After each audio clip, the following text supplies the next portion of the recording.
Hemos visto en las clases anteriores quién puede ser parte en un proceso judicial, la capacidad que se requiere para ser parte, es decir, para tomar las propias decisiones en el manejo, en el desenvolvimiento del proceso. Y hemos visto también la capacidad de postulación, es decir, la necesidad de que la parte esté asistida o representada por un abogado. Nos corresponde ahora hablar de la pluralidad de partes. ¿A qué se refiere este término de la pluralidad de partes? Se refiere a la posibilidad de que tanto en la parte activa, el demandante, o en la parte pasiva, o tanto en la parte activa como en la pasiva, exista pluralidad de sujetos. Es decir, que existan dos o más demandantes o dos o más demandados. Este tema además se vincula con el tema de la legitimación a causa o cualidad, ya que es el tercer supuesto que nosotros manejamos en nuestra obra sobre el caso de los litisconsorcios, como un caso típico de legitimación a la causa.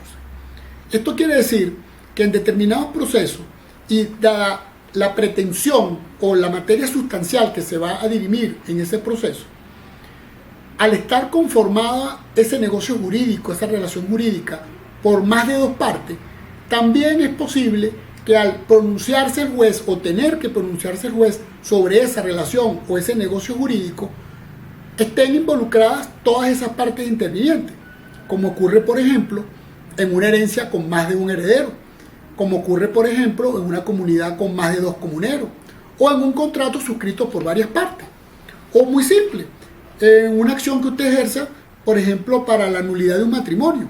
Si usted pretende la nulidad de un matrimonio, no puede demandar solamente al marido o a la mujer por separado, pues la sentencia va a afectar por igual al matrimonio, y el matrimonio está conformado por dos personas. En estos supuestos, siempre va a ser necesario la participación activa o pasiva de varias personas, y es lo que se conoce como litisconsorcio. Como su nombre lo indica, litis, juicio, proceso, litigio, y consorcio, unidad de personas, comunidad de personas o participación de personas. ¿Cómo puede clasificarse el litisconsorcio? De muchas maneras. En primer lugar, dependiendo de la posición que se adopte, puede ser un litisconsorcio activo, es decir, cuando hay dos o más personas actuando como demandantes. También se habla de litisconsorcio pasivo, cuando hay dos o más personas en calidad de demandados. El litisconsorcio mixto, cuando hay pluralidad de personas, tanto en la parte activa como en la parte pasiva. También existe lo que se denomina el litisconsorcio inicial o sucesivo, se distingue la doctrina. Inicial, cuando desde el principio de la demanda se presentan pluralidad de partes activas o pasivas. Y se habla de litisconsorcio sucesivo, cuando la demanda o el proceso inicia de una forma, pero luego interviene un tercero o es necesario la llamada a la causa de un tercero para que conforme la relación jurídico-procesal. La principal clasificación que nos interesa acá es la que distingue entre litisconsorcio necesario o forzoso y litisconsorcio voluntario o facultativo.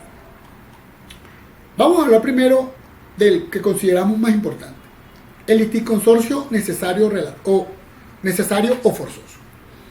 Para Rengel-Romberg existe un litisconsorcio necesario o forzoso cuando existe una relación sustancial o estado jurídico único para varios sujetos, en tal forma que las modificaciones de dicha relación o estado jurídico para su eficacia de la sentencia, debe operar frente a todos sus integrantes, por todos o contra todos. Es una relación sustancial controvertida única que debe resolverse de manera uniforme.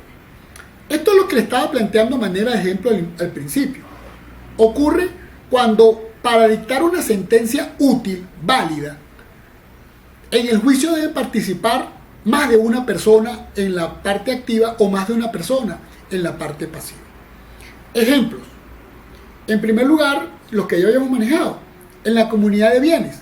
Si se va a partir una comunidad de bienes donde existen varios comuneros, usted no puede demandar a uno solo, sino que tiene que demandar a todos los miembros de esa comunidad, ya que todos tienen un interés, todos tienen derecho a defenderse, y para que la sentencia que ordene la partición tenga validez y eficacia y la cosa juzgada alcance a todos los sujetos de la relación sustancial, obviamente todos esos sujetos de la relación sustancial, o no más que obviamente, lógicamente, todos esos sujetos de la relación sustancial deben haber tenido oportunidad de participar en el proceso. En la práctica ocurre que un hermano quiere la partición de la herencia, otro hermano no la quiere y a otro hermano le es indiferente. Cuando el hermano que quiere la partición acude al abogado, el abogado le dice: oye, lamentablemente tenemos que demandar a todos tus hermanos. No puede ser, yo no quiero demandar a mi hermano sutano, porque con él no tengo problema. Con el que tengo problema es el otro que se quiere quedar con todo.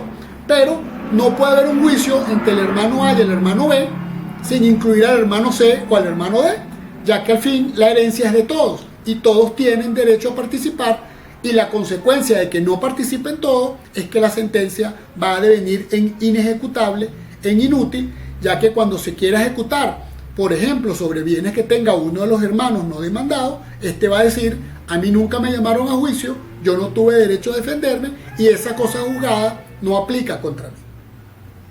Otro supuesto que ya veníamos manejando: la nulidad, la partición de una comunidad testamentaria o intestato, la nulidad de un contrato con pluralidad de partes.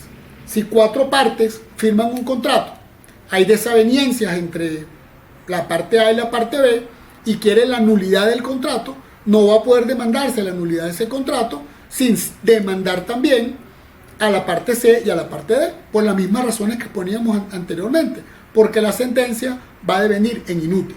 Por eso en nuestro trabajo sobre cualidad decimos que el tema de falta de legitimación a causa conlleva a una sentencia inhibitoria, en donde el juez está impedido de resolver el fondo del asunto. ¿Y por qué está impedido de resolver el fondo del asunto? Porque si lo resolviere, la sentencia va a ser una sentencia inútil. Y por eso en esos casos se procede a la inadmisión de la demanda o se procede a la reposición a los fines de citar a los litisconsortes necesarios. Otro supuesto, el que está en el artículo 205 del Código Civil, que ya lo manifestábamos, para demandar la impugnación de la paternidad matrimonial, debe el padre demandar tanto a la madre como al hijo. En este caso es un litisconsorcio necesario porque la ley lo obliga. ¿Y cuáles son los efectos de este litisconsorcio necesario? Bueno, ya lo veníamos adelantando. El primer efecto es que si no se conforma correctamente el litisconsorcio, el proceso va a devenir en inútil, en ineficaz, y el juez va a tener que dictar una sentencia inhibitoria de sobreseimiento de la causa porque no están presentes todas las partes que deben estar. ¿Cuáles son los efectos dentro del proceso? Los efectos dentro del proceso son muy importantes, y es que como la situación material, jurídico-material, la situación sustantiva, el negocio jurídico sobre el cual va a referirse la sentencia es uno, se va a dictar una sentencia también única que resuelva el caso para todos. Por ejemplo, el de la partición de herencia, por ejemplo, el de la nulidad de la filiación paterna, por ejemplo, el de la nulidad de un contrato con pluralidad de partes. ¿Y qué implica esto? Que los litisconsortes corren una misma suerte, van hermanados, de manera tal que la actividad procesal desplegada por uno favorece a los demás.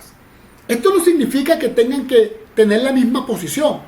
Puede ser que un hermano quiera una forma de partición y otro hermano quiera otra forma. Que puede ser que un miembro del contrato quiera la nulidad y otro quiera el cumplimiento. Pero al final el juez va a tener que dictar una sola sentencia que resuelva sobre todas esas pretensiones.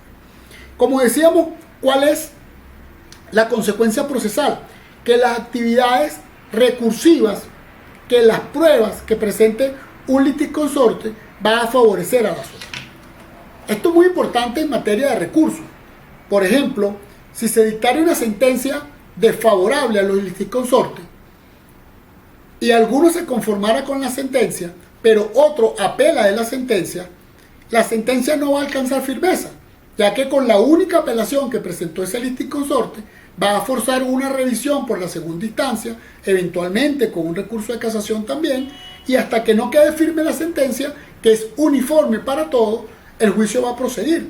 de manera que el desistimiento, el convenimiento o la transacción que firme un litisconsorte no afecta a los demás y por el contrario las acciones que ejerzan los demás sí pueden favorecerle a él, porque si luego se dicta una sentencia contraria a ese convenimiento o esa transacción, esa sentencia va a adquirir fuerza de cosa juzgada.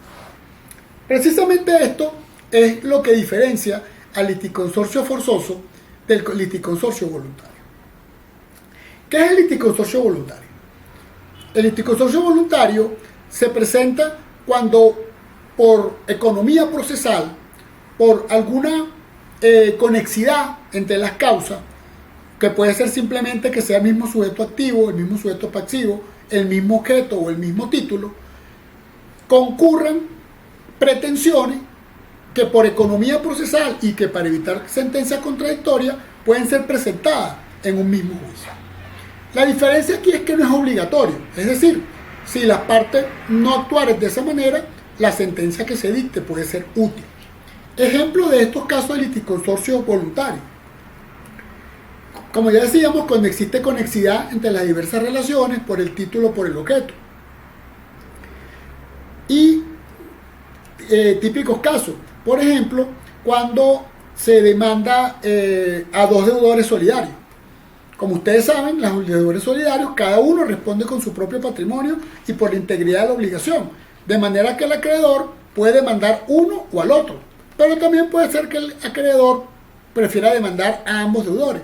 Por economía procesal y como quiera que el título es el mismo, de donde dimana la obligación, pues el acreedor demanda a este litisconsorcio pasivo facultativo. ¿Por qué es facultativo? Porque él no estaba obligado ni era necesario que demandara a los dos.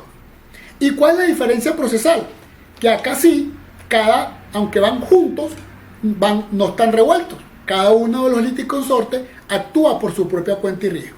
De manera de que si demando a dos litisconsorcios, a dos obligados solidarios, uno no contesta la demanda y el otro sí, para el que no contestó la demanda, el juez podrá aplicar la confesión. Y si éste conviene o si éste no apela de una sentencia adversa, sufrirá los efectos de la carga procesal que no cumplió, de contestar o de contestar la demanda o de apelar la sentencia. Es decir, que la suerte de ellos no es una suerte única, como si la es en el caso del litisconsorcio facultativo. Nos falta un tercer caso. Este tercer caso los vamos a remitir a dos trabajos que le vamos a enviar por correo electrónico, que creo que ya se fueron enviados por correo electrónico, que es acerca del litisconsorcio impropio.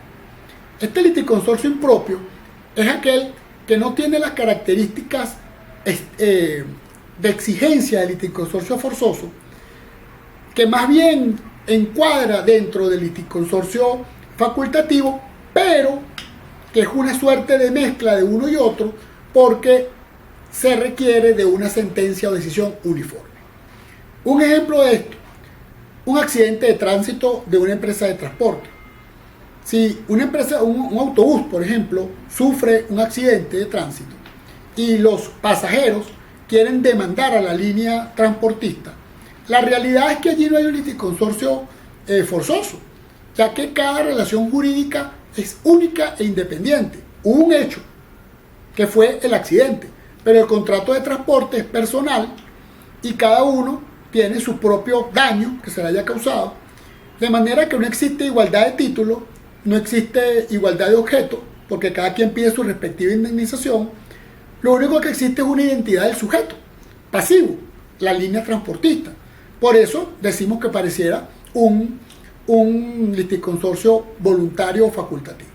Sin embargo, si fue un solo hecho, que fue el accidente de tránsito, y se alegare, por ejemplo, que hubo culpa de la línea de transporte porque el vehículo está en mal estado, o porque el chofer estaba ebrio, o porque el chofer estaba en estado el chofer venía a exceso de velocidad, observen que si se presentaran varias demandas, existiera el riesgo de que se dictaran diferentes resoluciones judiciales, por ejemplo, una donde se diga que la línea no tenía culpa y en la otra en la que se diga que sí.